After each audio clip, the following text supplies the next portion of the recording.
Ó, então vamos lá que tá perigando de você ganhar nessa rodada. Como? Se eu só tenho uma nota?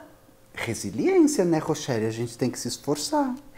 Pelo menos eu conquistei com meu dinheiro, não foi herança. Exato. Não, é com um dado só, porque você é mulher e latina. Ai, 3. Ó, que tristeza.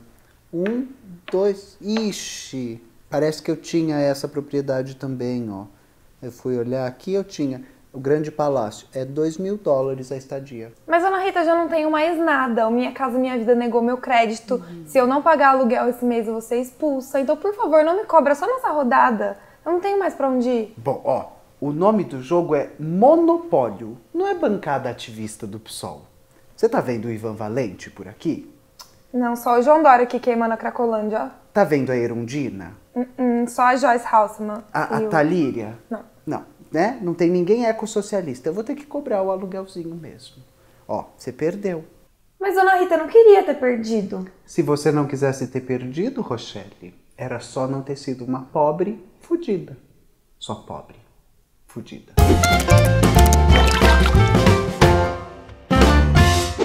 Bom, como você já deve ter visto em algum local desta tela, o tema do vídeo de hoje é Adorno, a indústria da cultura e o jogo da vida. Hoje eu tô tentando lançar aqui um olhar e um convite para que vocês conheçam um dos filósofos, né, críticos sociais que mais marcou a minha vida acadêmica. Durante muito tempo eu era incapaz de escrever um paper que não citasse alguma frasezinha, o escritinho do Adorno. O vídeo de hoje começa com eu e Rochelinha jogando Banco Imobiliário.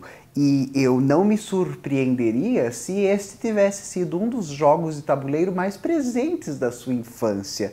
É mais ou menos aqui que não importa a sua idade, tá? Porque esse jogo vem sendo mantido como um bem de cultura das nossas infâncias por um interesse que não mudou muito desde os nossos pais até a gente. Bom, e aqui quero falar sobre outros jogos que devem ter também marcado sua infância, como por exemplo o Jogo da Vida ou o War. O que esses jogos têm em comum é que eles transformam em brincadeira modos de estar no mundo e de encarar a vida. Por exemplo, no Jogo da Vida, você ganha se você juntar bastante dinheiro, se tornar um magnata. E você perde se você virar filósofo e for morar no campo. No Banco Imobiliário, vence quem juntou mais propriedade e conseguiu um monopólio imobiliário, ao passo que perde quem for à falência e não tiver onde morar e nem dinheiro. No War, vence quem dominar um número X de territórios, continentes ou dizimar um exército. Ao brincar de Forte Apache, vence quem dizimar os índios. Ao brincar de comandos em ação ou soldadinhos de chumbo, vence quem dizimar o exército inimigo. Bom, eu espero que já tenha ficado claro até aqui que mais ou menos todas as nossas brincadeiras são treinos para o mundo violento, capitalista, de espólio, de expropriação e de fazer dinheiro sem nenhum tipo de escrúpulo. E a gente cresce brincando disso. Que impacto será que isso tem na nossa vida? Bom, o Adorno nasce ali em 1903, né, na Alemanha. Ele vem de uma família muito rica, né? A família dele era de comerciantes de vinho e tal, e ele queria ser compositor, mas, né, por uma sorte nossa, ele conheceu a filosofia na escola e se tornou um filósofo. Em 34, ele já é proibido de lecionar na universidade, ele tinha uma vida acadêmica muito profícua, e ao ser proibido pela ascensão do regime nazista na Alemanha, ele foge para Oxford, na Inglaterra, e depois para Nova York, nos Estados Unidos. Aqui fica curioso a gente pensar que ao chegar nos Estados Unidos, nos anos 30, o seu Adorno se depara com uma classe operária muito diferente da que ele conhecia, com uma classe trabalhadora e com uma classe média muito diferente das que estavam constituídas na Europa de então. Um dos choques dele é tentar entender o que essas duas classes, a média e a trabalhadora, fazem no seu tempo livre. Como elas passam suas noites após o expediente e o que elas consideram lazer. O Adorno percebia que o tempo de lazer se torna tóxico no capitalismo moderno. O seu Adorninho, ele tinha uma percepção de que no seu tempo de lazer, no seu tempo livre, As classes trabalhadoras e as classes médias deveriam otimizar suas potências, capacidades e instrumentos de decodificar a realidade.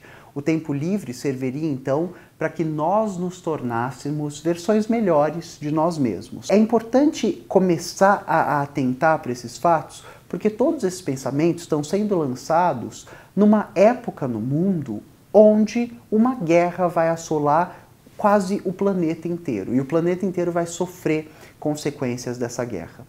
Ter uma classe que sempre foi a maior parte da população, as classes médias e as classes mais baixas trabalhadoras, alienada, não envolvida no processo histórico, nas lutas, nas notícias, nas decisões, é interessantíssimo para quem controla essas classes. Esse termo, indústria da cultura, designa um novo tipo de produção que estava acontecendo naquela época do mundo. Uma produção em série e em massa de filmes, livros, músicas e outras obras de arte e outros bens de cultura. O Adorno vai atentar, por exemplo, para um fato super curioso, que é a forma com a qual a gente recebe as notícias durante um noticiário, né?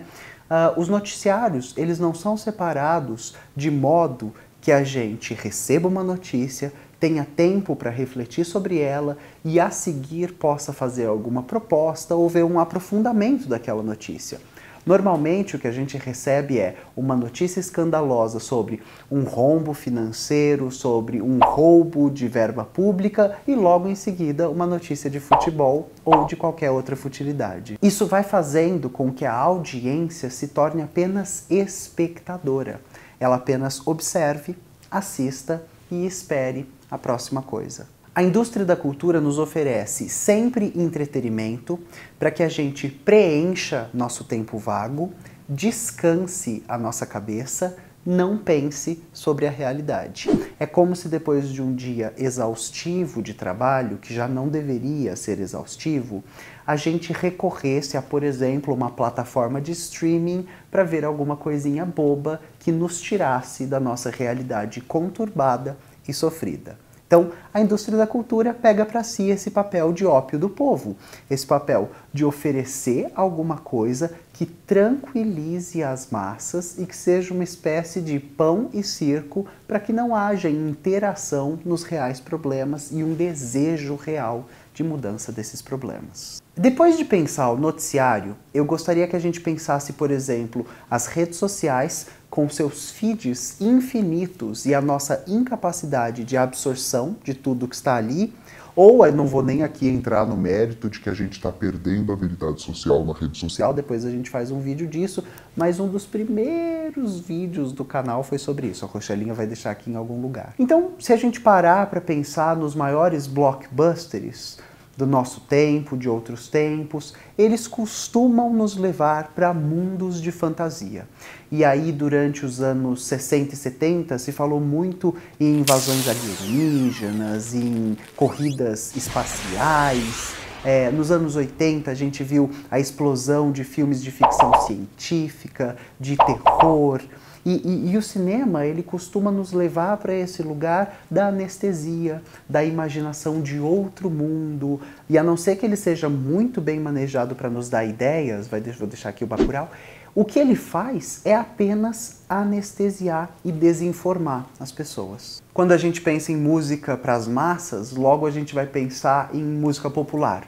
E no caso dos Estados Unidos, a música pop, ou mesmo na Inglaterra, se a gente pensar nos Beatles, ela é sempre sobre encontrar um parceiro, viver um grande amor, idealizar o amor romântico, querer ele para si e pensar apenas em vida sentimental. Uma outra indicação bárbara para esse tema é a obra de arte na era da reprodutibilidade técnica. Um texto do Walter Benjamin, no qual ele se corresponde com Adorno. E existe uma brincadeira de que o Adorno teria dito ao Walter Benjamin em correspondência que o homem mais perigoso dos Estados Unidos era o Walt Disney.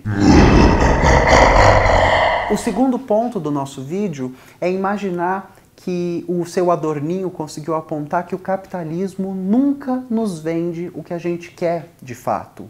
E aqui eu tô falando um pouco sobre fetiche da mercadoria do seu Carlinho, mas eu acho que eu tô mais falando sobre fetiche no sentido freudiano. Então a ideia é mais ou menos a seguinte: traz aqui na sua cabeça o último comercial que você viu, tá? Então ele é o comercial de um produto, certo? E aí ele é um comercial de margarina. Mas o que está sendo vendido para você não é margarina. É a ideia de um café da manhã com bastante tempo e fartura, e uma família feliz, e uma casa bonita, cheirosa e arrumada, e um dia de... Ou seja, tudo que o capitalismo nunca consegue vender, mas que ele imbui nas suas propagandas, no seu advertisement, para que a gente colhe essas ideias com os produtos e assim os fetichize e assim queira correr atrás deles, por acreditar que as nossas necessidades de compreensão, afeto, carinho, amizade, vida em comunidade serão atendidas ao consumir alguns produtos.